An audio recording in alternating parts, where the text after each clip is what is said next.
Bien de shalom à tous. Je suis le frère Glenn Pendi. Nous sommes les fils du prophète Samuel Oredi Mwanza. Et votre émission est intitulée Le message du temps de la fin. Alors aujourd'hui, si nous sommes ici dans ce plateau, c'est pour vous partager un thème qui a été, n'est-ce pas, enseigné par l'homme de Dieu, le prophète Samuel Oredi Mwanza, dimanche dernier. Et aujourd'hui, présentement, nous allons apporter encore quelques détails par rapport à cet enseignement. Et pour ce faire, je ne suis pas seul, je suis accompagné des frères. Voilà. À ma gauche, vous avez le frère Luc. À ma droite, vous avez le frère Christophe. Frère Christophe, shalom. Shalom, frère.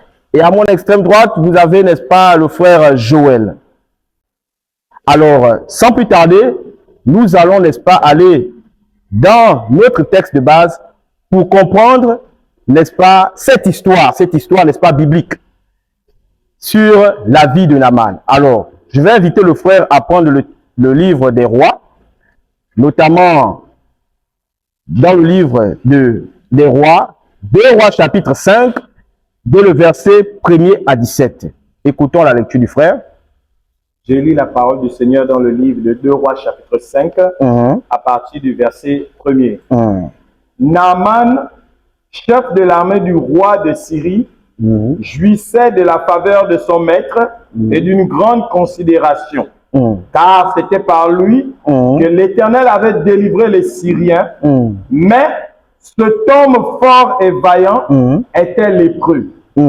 Or, les Syriens étaient sortis par troupes et ils avaient amené captive une petite fille du pays d'Israël qui était au service de la femme de Naaman. Et elle dit à sa maîtresse, « Oh, si mon Seigneur était auprès du prophète qui est à Samarie, le prophète le guérirait de sa lèpre. » Naaman alla dire à son maître, la jeune fille du pays d'Israël a parlé de telle et de telle manière.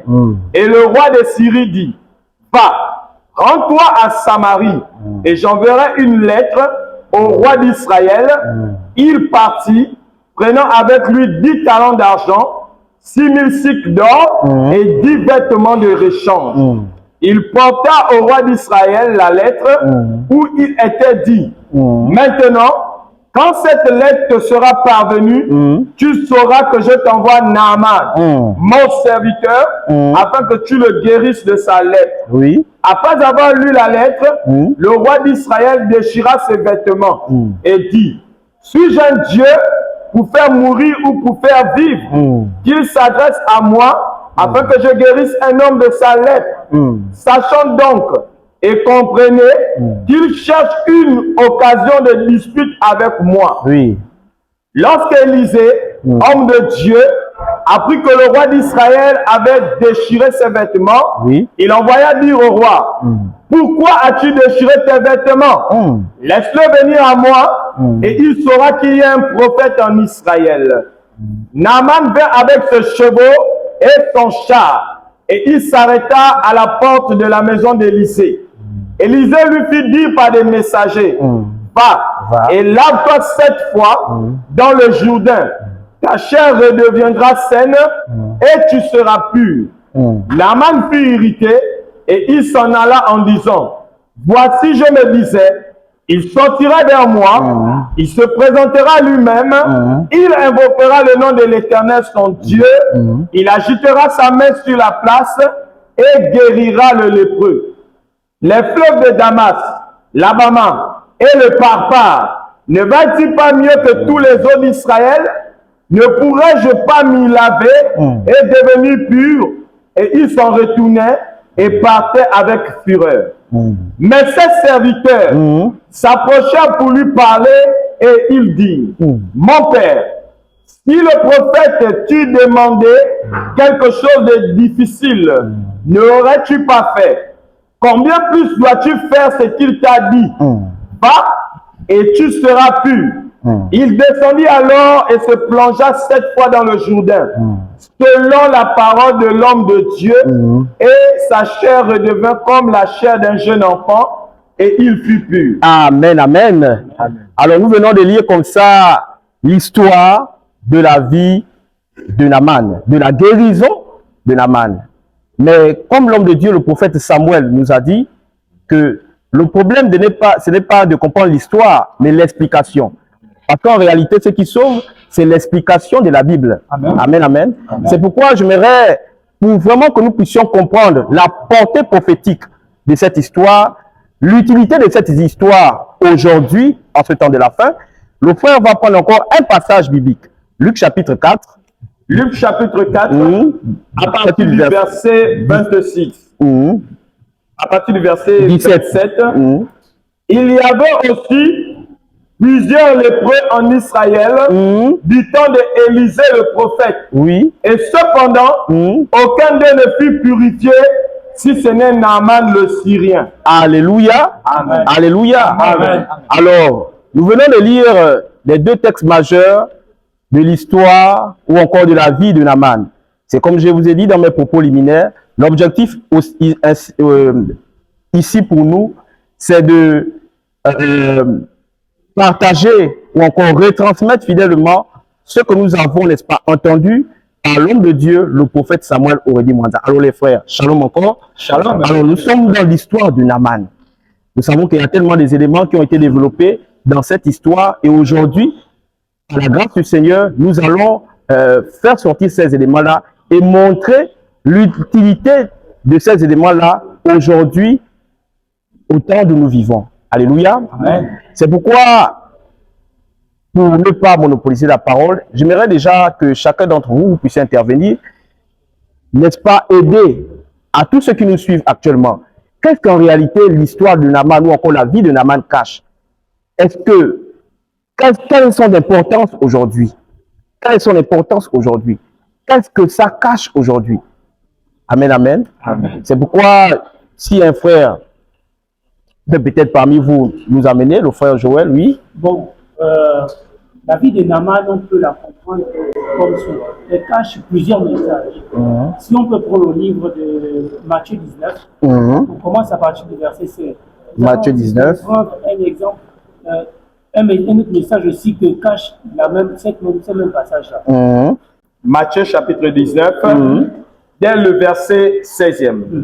Et voici, un homme s'approcha et dit à Jésus, Maître, que dois-je faire de bon pour avoir la vie éternelle? Il lui répondit, pourquoi m'interroges-tu sur ce qui est bon? Un seul est le bon. Si tu veux entrer dans la vie, observe les commandements.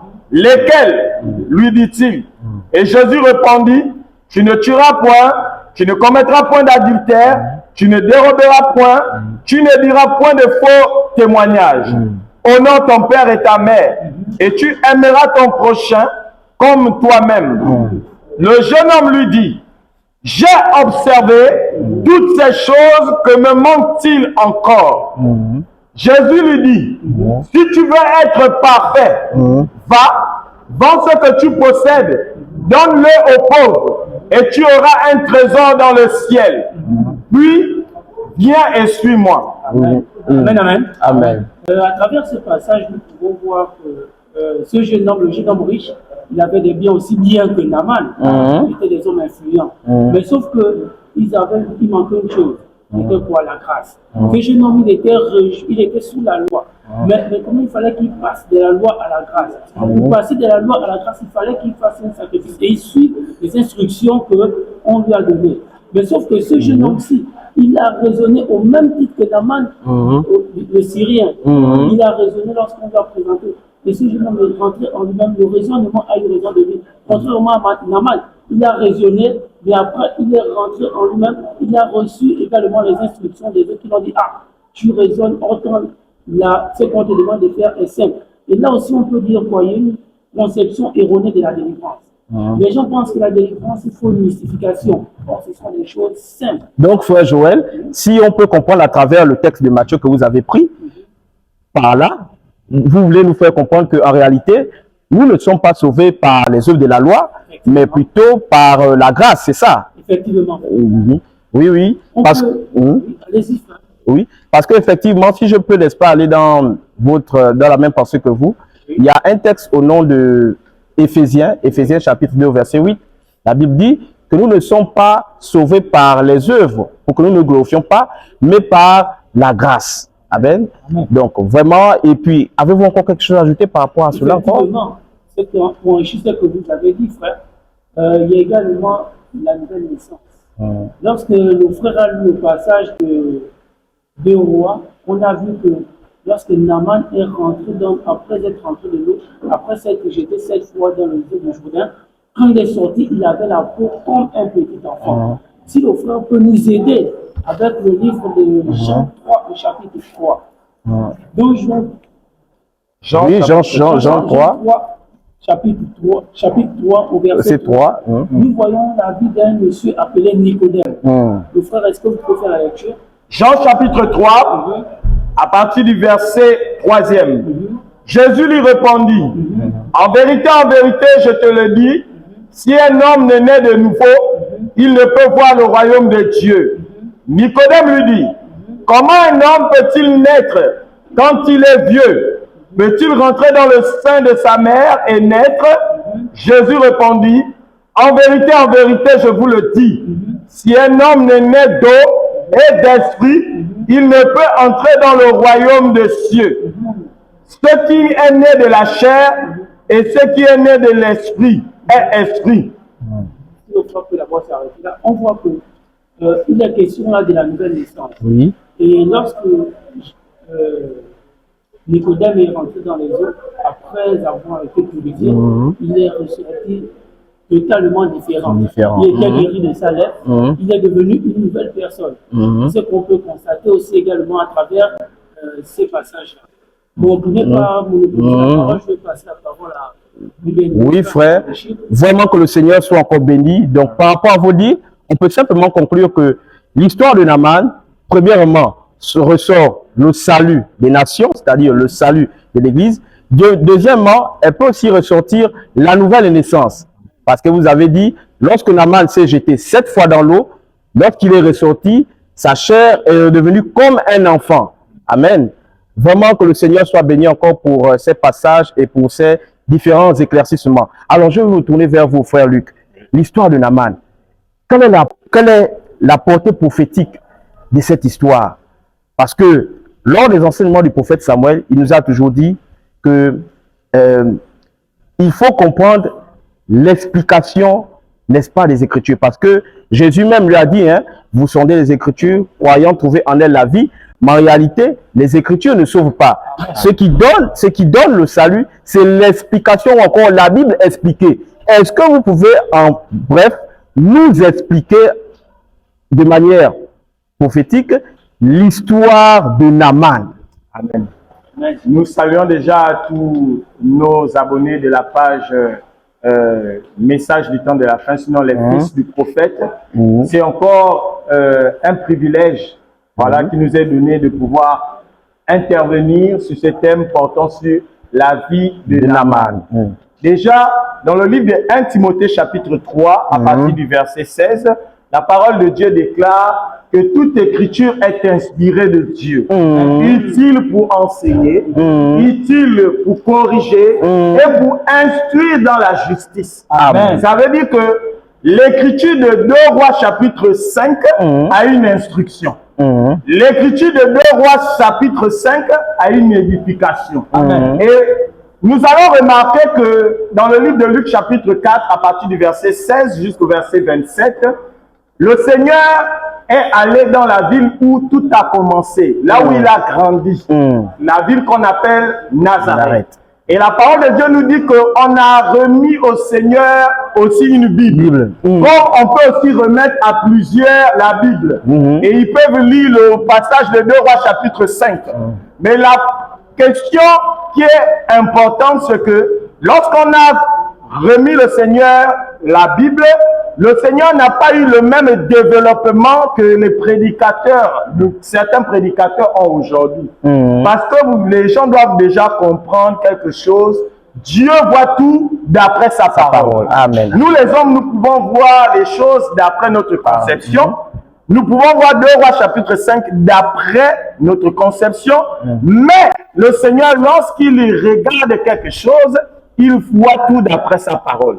Et lorsqu'il a fait la lecture du livre de Luc chapitre de la prophétie d'Ésaïe 61, la parole de cette prophétie disait que l'Esprit du Seigneur est sur moi, il m'a envoyé pour publier une année de grâce et un jour de vengeance.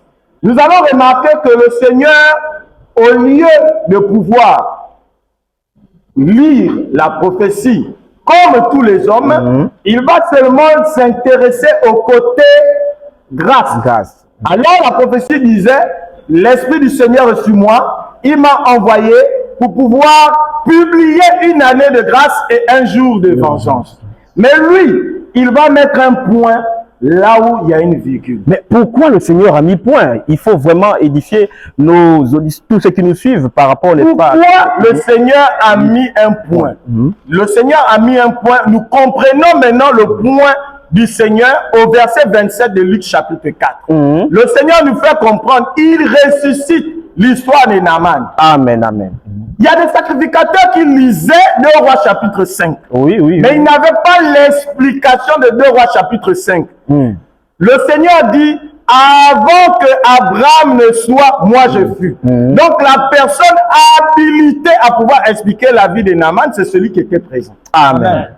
Et le Seigneur va expliquer qu'il y avait plusieurs lépreux du temps de Naaman le Syrien, mais le seul en Israël, il précise, il y avait plusieurs lépreux en Israël du temps de Élisée le prophète. Cependant, le seul lépreux qui a été purifié de sa lèpre n'est nul autre que Naaman. Mais mon bien-aimé frère Luc, mais nos téléspectateurs qui nous suivent peuvent se poser la question, mais pourquoi Naaman? Pourquoi Élisée a choisi seulement Naaman, puisque la Bible dit qu'il y avait plusieurs lépreux? Pourquoi seulement Naaman?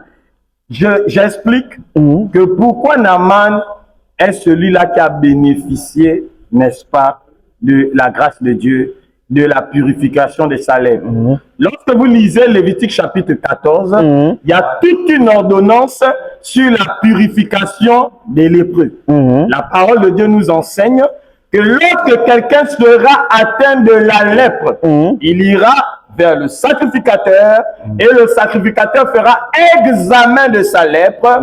Ensuite, le sacrificateur devait faire tout un ensemble d'ordonnances. Il devait prendre l'hysope, asperger sur la personne lépreuse et il devait prendre une ou 2 oiseaux, 2 tourterelles. Il devait tuer une tourterelle et l'autre tourterelle devait s'en aller. Mais le problème est que Naaman n'est pas juif. Amen, amen, amen. Est-ce que vous comprenez? Amen, amen, amen. Le problème, c'est que Naaman n'est pas juif. Naaman est un Syrien. Donc, Élisée ne peut pas délivrer ou purifier Naaman selon les prescriptions de la loi. C'est pourquoi, non seulement Élisée n'est pas sorti à la rencontre de Naaman, mais il va lui donner une procédure de délivrance qui n'a rien à voir avec ce qui est dans Lévitique chapitre 14. Amen. Donc nous comprenons là-bas que, en réalité, l'histoire de Naaman n'est rien d'autre en train de nous montrer comment le salut est devenu accessible aux nations. Amen. Puisque Jésus, en réalité, est l'image de Joseph. Jésus est l'image de Joseph. Lorsque vous regardez la vie de Jésus cache la vie de Joseph, excusez-moi, cache, n'est-ce pas, symbolise la vie de Christ. Joseph a été vendu par ses frères. Mais en le vendant aux Égyptiens, il est devenu une bénédiction pour le pays de l'Égypte pendant que ses frères étaient dans la famine. De la même manière, comme au jour de Joseph, Christ aussi actuellement, après que les Juifs aient crucifié le Seigneur est devenu une bénédiction pour les nations. Donc, puisque Romains chapitre 11 nous dit que l'endurcissement des Juifs a permis que le salut soit accessible aux païens. Est-ce que vous comprenez? Amen. Donc, si nous comprenons bien, nous comprenons par là que si Élisée a purifier Naaman, c'est parce qu'il n'était pas juif. Oui. C'est pour simplement montrer que le salut est aujourd'hui chez les nations, c'est-à-dire chez le peuple non juif. Oui. Amen, amen. Oui. Avez-vous encore quelque chose à dire par rapport à cette thématique? Je veux tout simplement ajouter, je vais laisser la parole à mes frères. Voilà. C'est déjà pour expliquer le fond de cette histoire. Ensuite, je laisserai la parole à mes frères. Oui, oui. C'est que le Seigneur est le type d'Élisée. Le Seigneur est le... Aucun peut se dire pourquoi le Seigneur est le type d'Élisée. Quelqu'un aussi peut bouder. Oui, oui, non, oui. Élisée, c'est mon prophète. Est-ce que vous voyez un peu? Élisée est mon prophète. Élisée, non. Parce qu'un jour, j'étais avec un homme de Dieu et cet homme de Dieu-là ramenait cette pensée de Naaman-là à son prophète.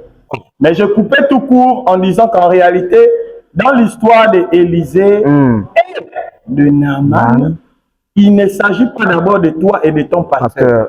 Il s'agit d'abord du mystère du salut qui doit devenir accessible à l'Église des nations.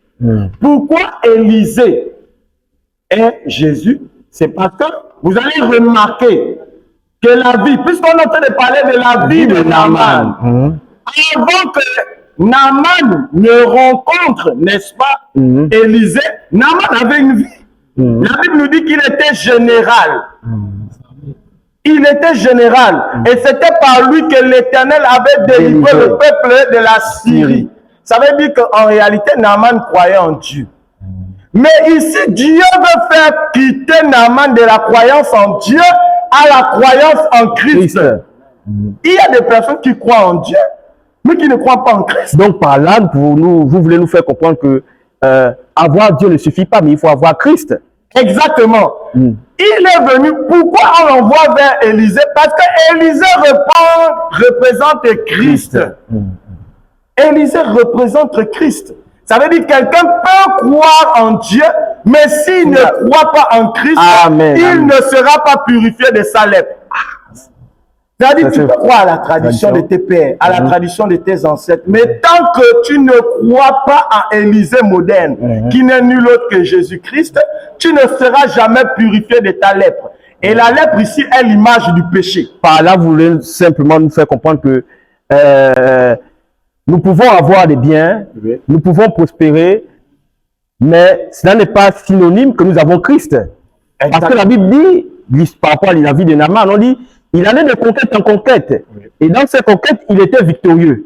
Mais la Bible nous dit que c'est par l'aide de Dieu. Et par vos dires, vous voulez nous faire comprendre que, en réalité, avoir Dieu ne suffit pas. Mais il faut aussi avoir Christ. Vraiment que... Je terminerai par ce passage. Quand vous lisez le livre de Actes chapitre 10, on nous parle d'un homme, puisqu'il faut montrer et expliquer qu'il s'agit du salut qui vient chez les nations. Corneille, la Bible dit, Corneille était un homme pieux, craignant Dieu. Il était comme Naaman. Corneille était comme Naaman. Corneille était un homme pieux qui craignait Dieu avec toute sa maison. Mais le problème, c'est que craindre Dieu ne suffit pas. Pour que Corneille soit en réalité purifié de sa lèpre, il faut qu'il reçoive, n'est-ce pas, l'évangile du salut. Il faut qu'il reçoive Christ. C'est pour cela la Bible dit qu'on a envoyé des personnes auprès de Pierre pour que Pierre annonce la parole du salut à Corneille et sa famille. Alléluia. Donc quelqu'un peut croire en Dieu. Ça ne suffit pas. Parce que même les démons croient en Dieu. Mais Jacques chapitre 2, verset 19, oui. Tu crois en Dieu, tu fais bien. Les démons aussi croient comme ça. Donc, si tu crois en Dieu, tu n'es pas différent d'un démon. Alléluia, alléluia, alléluia. C'est juste ce que j'avais à dire. Que le Seigneur vous bénisse encore, mon bien-aimé frère Luc. Bien-aimé, vous avez écouté, avoir Dieu ne suffit pas. Il faut avoir Christ. Et Christ, c'est la parole. Christ, c'est la parole. Alléluia. Donc, simplement vous faire comprendre qu'en réalité, la vie de Naaman montre le salut des nations. Montre comment Christ a sauvé l'humanité, a sauvé le peuple non juif. Donc, si vous prêtez attention ou encore respecter les rudiments de la loi, ça ne veut pas dire que vous serez sauvés. Parce que le salut aujourd'hui, c'est prêcher ou encore montrer Christ accompli. Nous bien-aimés à soulever le livre de Lévitique. Aujourd'hui, qu'est-ce que le livre de Lévitique représente? Tellement de choses ont été dites par rapport à cette thématique. Aujourd'hui, maintenant, vous devez comprendre qu'un pasteur ne vous embobine pas. L'histoire ou encore la vie de Naaman concerne, n'est-ce pas, le salut des nations. Et je vais pour cela chuter en donnant la parole à notre bien-aimé frère, le frère Christophe, qui va peut-être encore rajouter quelques éléments ou encore enrichir tout ce que nous avons ici partagé sur le plateau. Bien-aimés frères et sœurs, je bénis le Seigneur de faire de nous cette grâce qu'il nous a donnée d'être les fils du prophète Samuel Ordimanda, les fils enseignés et les fils capables de redonner, de représenter, de montrer, de donner les enseignements qu'ils ont reçus de leur Père. Amen. Le thème qui nous réunit, la vie de Naaman. Les frères, les bien-aimés frères prédicateurs ici ont tout dit au sujet du thème sur la vie de Naaman. Et le prophète Samuel nous a enseigné que les hommes meurent, mais leur esprit demeure. Amen. Nous voyons qu'en ce temps de la fin, il y a des Naaman du temps moderne. Frère. Oui, la vie de Naaman. Les frères nous ont montré la portée prophétique, mais nous allons essayer de regarder aussi le côté évangélique de la vie de Naaman. Oui, le frère prédicateur a lu l'histoire de Naaman. Et lorsqu'il nous a présenté l'histoire de Naaman, nous avons vu ici Naaman qui avait une vie de champion, un général qui a un emploi, qui a des qualificatifs, il a des médailles parce qu'il était vainqueur en guerre. Mais je reviens dans cette histoire parce qu'il y a des points qui ont attiré mon attention. Et quels sont ces points qui ont aussi attiré ton attention? Je prends ici le point où Naaman, il est d'abord lépreux.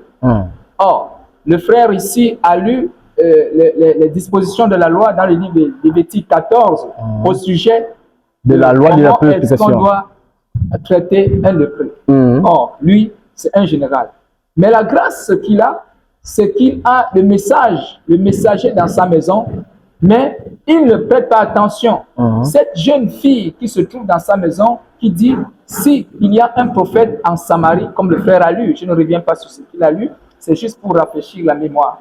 Et je constate, le point qui m'a encore touché dans cette lecture, je constate la confusion dans la vie de Naaman, qui peut aussi être aujourd'hui dans la vie de certaines personnes, cette confusion, où le roi de Syrie, qui doit rédiger une lettre de guérison, disons, on appelle ça une lettre de recommandation au roi syrien. Au lieu de rédiger au prophète, il rédige la lettre à l'endroit du roi son homologue, roi assyrien, de Syrie, d'Israël plutôt. Frère, ici, il y a cette confusion. Pourquoi ne pas rédiger? Ce qui veut dire aujourd'hui qu'il y a des Naaman qui sont quelque part où ils ne devaient pas être. Parce que Naaman ici, la lettre de Naaman, les recommandations, la guérison de Naaman se retrouvait là où il n'y a pas de guérison, là où il n'y a pas la vie, là où il n'y a pas de message. Mais le Seigneur a fait grâce. Naaman rencontre le prophète Élisée, mais regardez encore une chose. Naaman s'attend à avoir, qu'on lui donne d'autres prescriptions, mais le prophète lui dit simplement, va, jette-toi cette fois dans le Jourdain, comme le frère venait de lire, selon les Écritures. Naaman il ne va pas accepter cela. Disons, comme on le dit familièrement, il va bouder les inscriptions, les prescriptions du prophète. C'est-à-dire, Naaman avait une conception erronée. Voilà. Pourquoi? Parce qu'il avait ici la conception erronée de la délivrance, comme venait de souligner le frère Joël, la conception erronée de la délivrance qu'on retrouve aujourd'hui dans les églises dites de réveil, les églises dénominationnelles. C'est-à-dire, si vous arrivez dans une assemblée et qu'on a prié sur vous on ne vous a pas donné de l'eau, on ne vous a pas donné de l'huile, on ne vous a pas imposé les croix, on ne vous a pas fait tourner, vous êtes tombé, vous n'êtes pas délivré. Voici ce qui se passe dans la vie de Naaman. Or, mais lorsque Dieu, vous êtes prédestiné à être sauvé, comme le prophète Samuel pouvait nous enseigner, Dieu vous ménage toujours vers cette prédestination. Naaman, malgré cela, il va recevoir sa guérison, il va se jeter 7 fois et il va recevoir sa guérison. Frère, mais ce que j'ai compris, la lecture du frère ici et par rapport à l'enseignement de la vie de Naaman, l'enseignement de la vie de Naaman, des frères ici, c'est que, frère, lorsque Dieu est avec vous, lorsque vous avez Dieu, le frère venait de dire ici que Naaman représente ici le salut des nations. Oui, Naaman représente le salut des nations. Il est bien vrai que Naaman représente le salut des nations, mais Naaman avait quelque chose, Naaman avait Dieu en lui. Malgré, frère, sœur, toi qui regardes cette vidéo, toi qui es connecté, toi qui es abonné à la page des fils du prophète Samuel Oredi Mwanda, frère, ne te culpabilise pas. Ne te culpabilise pas. Va, quel que soit ce que tu as posé comme acte hier, aujourd'hui, frère, reviens vers le Jourdain. Or, le Jourdain aujourd'hui représente la parole authentique, frère. Voilà ce bien-aimé frère que je peux pas. Que le Seigneur encore vous bénisse, frère Christophe. Bien-aimé, nous chutons, n'est-ce pas, à la fin de notre émission. Ce que vous pouvez retenir en bref par rapport à la vie de Naaman, la vie de Naaman nous parle simplement du salut, n'est-ce pas, des nations, du salut des peuples non juifs, du salut des gentils. Et je crois, par les différentes interventions des frères, vous avez été édifiés. On vous donne rendez-vous prochainement, dimanche prochain. Nous serons là pour vous partager encore d'autres thèmes que nous avons reçus de la part du serviteur de Dieu, de l'homme de Dieu, le prophète Samuel Oredi Mwanda. Nous vous invitons, n'est-ce pas, à suivre encore cette émission dans nos différentes plateformes YouTube, TikTok et Facebook.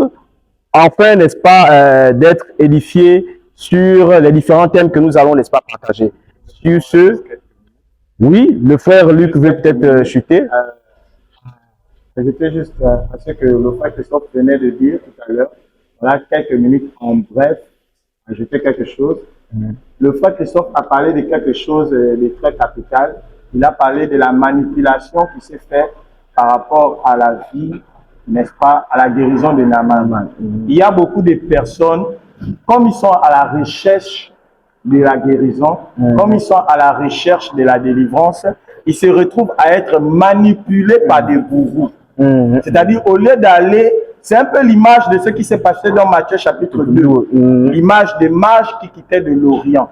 Les mages, ça montre même que c'est l'église. Pourquoi? Parce qu'on nous dit que ce sont les mages qui sont revenus de l'Orient. Mais vous allez remarquer qu'il y a eu une manipulation. Et ils suivaient l'étoile. L'étoile qui devait les conduire auprès du Seigneur, qui est l'image d'Élisée. Mais au lieu d'aller chez Élisée, qui est l'image du Seigneur, ils sont allés chez Hérode, type du diable. Exactement. Et aujourd'hui, beaucoup des enfants de Dieu, au lieu d'être connectés sur la page fils du prophète Samuel Oredi Mwanda, ils sont connectés sur d'autres pages qui ne sont que des enclos d'Hérode modernes. Alléluia. Pour pouvoir les manipuler. Donc nous venons tout simplement dire que la page du fils du prophète Samuel Oredi Mwanda est comme cette étoile-là qui va vous conduire auprès d'Élisée, qui n'est rien d'autre que le Seigneur Jésus-Christ. Donc nous vous motivons, nous vous disons, abonnez-vous à cette page.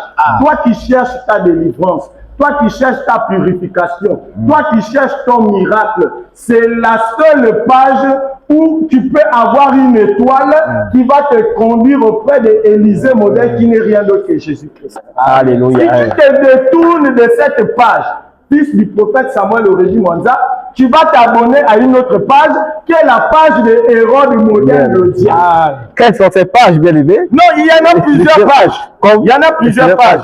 Il y a des pages, par exemple, des églises de réveil, il y a des pages de ICC, il y en a plein de pages. Ce ne sont rien d'autre. Dans le livre de Job, la Bible nous dit que l'impie a des enclos dans lesquels il y a de l'huile. C'est-à-dire tu peux aller prendre l'huile chez l'impie, mais le problème c'est que dans la maison de l'impie, il y a un enclos. Il n'y a rien d'autre qu'une prison. Donc c'est juste pour dire aux enfants de Dieu que certainement, ils sont à la recherche de leur guérison, mais la première guérison, selon Jean chapitre 8, verset 32, la Bible dit, vous connaîtrez la vérité et la vérité vous affranchira. Meilleure délivrance, c'est de connaître la parole. Quand quelqu'un connaît déjà la parole, tout va tomber comme un fruit mûr qui tombe de l'arbre. Jacob aussi était dans cette situation. Il fuyait son frère Ésaü. Mais la parole de Dieu nous dit que Jacob a lutté toute la nuit avec Dieu. Lorsque tu as déjà vaincu Dieu, Ésaü va tomber comme un fruit mûr qui tombe de l'arbre. Donc quand tu as déjà reçu le vrai message de Dieu, automatiquement la lèpre ou la maladie qui est sur ton corps va tomber. Parce que tu as déjà reçu le Seigneur. Donc c'était un peu vraiment pour encore appuyer ce que pouvait dire mon frère Christophe, pour dire véritablement abonnez-vous à cette page pour votre prédication. Que le Seigneur vous bénisse. Merci encore, bien-aimé frère. Merci frère Joël. Merci frère Christophe. Merci mon bien-aimé frère Luc. Vraiment que le Seigneur vous bénisse. Vous avez écouté, n'est-ce pas, la petite exhortation de mon bien-aimé frère Luc. Et j'aimerais que vous preniez cela à cœur. Parce que même le Seigneur pouvait le dire dans le livre de 1 Timothée chapitre 2, que c'est aujourd'hui que vous devez entendre la vérité. Car il est dit que ce que Dieu veut, c'est que tout homme soit sauvé et parvienne à la connaissance de la vérité. Ce qui est utile pour le Seigneur, c'est que nous, qui sommes ces créatures, nous puissions, n'est-ce pas, recevoir, n'est-ce pas, la vérité. Car aujourd'hui, ce qui sauve, c'est ce que Dieu, pas ce que Dieu a dit hier, mais ce que Dieu dit aujourd'hui. Car il est dit que je veux que vous soyez affermis par la vérité présente. Sur ce, que le Seigneur vous bénisse et qu'il vous garde. Shalom, shalom, shalom. Shalom.